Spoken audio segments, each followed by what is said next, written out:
और चलिए, जेपी नड्डा इस वक्त संबोधित कर रहे हैं, आपको लिए चलते हैं बीजेपी दफ्तर।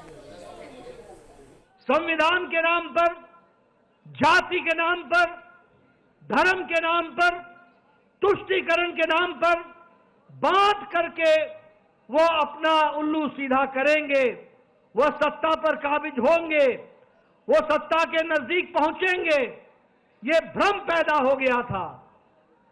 इस चुनाव ने और हरियाणा के चुनाव ने उनको जवाब दे दिया है। और फिर से मैं कहूंगा कि प्रधानमंत्री मोदी जी की नीतियों को मुहर लगाई है, यह भी हमको ध्यान रखना।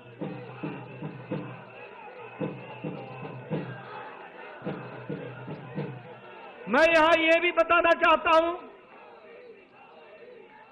कि महाराष्ट्र का चुनाव, महाराष्ट्र का जनादेश हमें और यह भी हमको स्पष्ट बताता है कि महाराष्ट्र का जनादेश न कि सिर्फ हमको 2024 में मिला, जनादेश हमको 2019 में भी मोदी जी के नेतृत्व में मिला था। लेकिन उस समय उद्धव ठाकरे जी की सत्ता के प्रति लोलुपता, मोह और अवसरवादिता ने उस समय पीछे धोखा देकर उस जनादेश का निरादर किया था।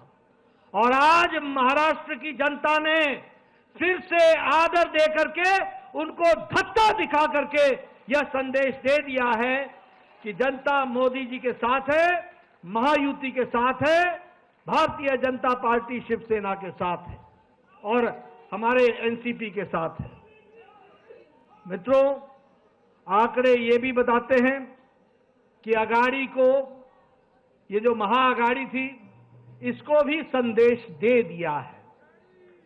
और जब मैं संदेश देने की बात कहता हूं तो मुझे कांग्रेस के बारे में प्रधानमंत्री जी ने कहा था लोकसभा के चुनाव के पश्चात कि ये परजीवी पार्टी है, ये बेल की तरह, लता की तरह किसी के साथ चिपक जाती है और जिसके साथ चिपकती है उसको भी सुखा देती है। इस चुनाव ने तो कांग्रेस पार्टी को खुद तो सुखाया ही सुखाया, परजीवी को, दूसरे को भी सुखा दिया। और जो अगाड़ी के नतीजे हैं वो इस बात को प्रमाणित करते हैं परजीवी के बारे में।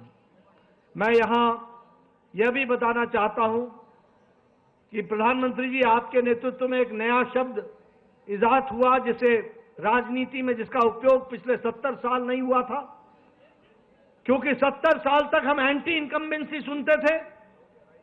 आज हम प्रो इनकम्बेंसी सुन रहे हैं। और जब हम प्रो इनकम्बेंसी की बात कहते हैं तो गुजरात में 3 दशक तक कमल खिला है, कमल खिला है, कमल खिला है। मध्य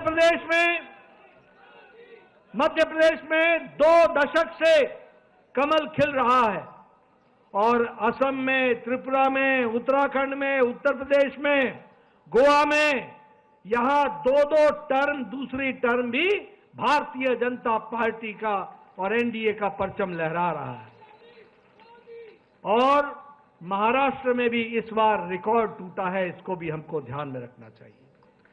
मित्रों, मैं यहां यह भी बताना चाहूंगा कि बाई इलेक्शन में, उपचुनाव में, उसमें भी पहले हमारे पास सिर्फ 11 सीटें थी। आज भारतीय जनता पार्टी 20 सीटें जीत करके आई और एनडीए 8 सीट जीत करके आई। 28 सीटें हम जीत करके आए हैं। और वह भी देश का मूड बताता है, देश का मन बताता है, जिसको हमको हमेशा समझना चाहिए। उत्तर प्रदेश में 9 में से 7 सीटें भारतीय जनता पार्टी के पक्ष में गई हैं। और कुंदरकी की सीट पहली बार भारतीय जनता पार्टी जीत करके आई और वहां परचम लहराया है। राजस्थान में हमारे पास 2 सीटें थी एनडीए की, 1 सीट बीजेपी की थी।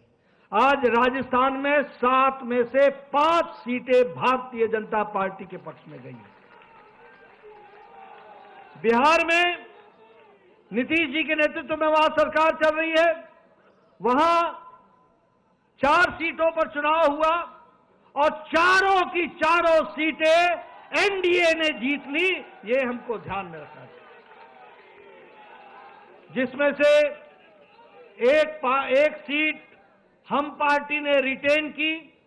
वहीं हमारे जनता दल यूनाइटेड ने आरजेडी से एक सीट बेलमगंज की, वो 32 साल बाद एनडीए के पक्ष में गई और जेडीयू के पक्ष में गई।